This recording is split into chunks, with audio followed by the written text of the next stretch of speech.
you mentioned trauma bond, and I know that that is, all throughout your book. And Yeah, so, do you want to tell us a little bit about what the trauma bond is? And sure. just, yeah. Sure. So a trauma bond is any toxic dysfunctional relationship between two emotionally attached people.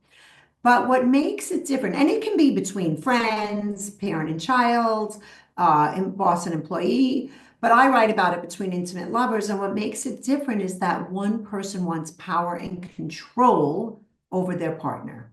Mm-hmm.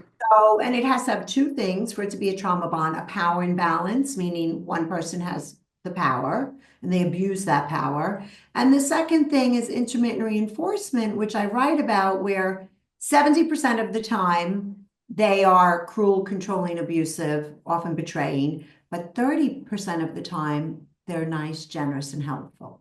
And Mm-hmm. that extreme behavior from them creates extreme feelings inside of us, and that's what creates the bond. Yeah.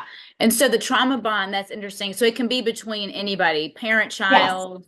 Yeah. So during your marriage, with the Wolf of Wall Street, did you have a close relationship with your mom? Was she involved I in your, did. Yes, okay. yes. And in fact, when I told her I was getting married, she took me to lunch and she said, you don't have to do this. And I said, oh, but mom, I love him, Yeah. So she tried Did to she talk feel me like, out of it. yeah, did she feel like it was moving really fast? Yeah, and it was. And that's the thing about a trauma bond, a quintessential trauma bond. There's love bombing, right? So there's like so much adoration and admiration, over the top gifts, and you're my soulmate within 2 weeks. And it goes at a very intense, quick pace. And we certainly had that. And I'm sure she was like, what's happening? You don't have to do Yeah.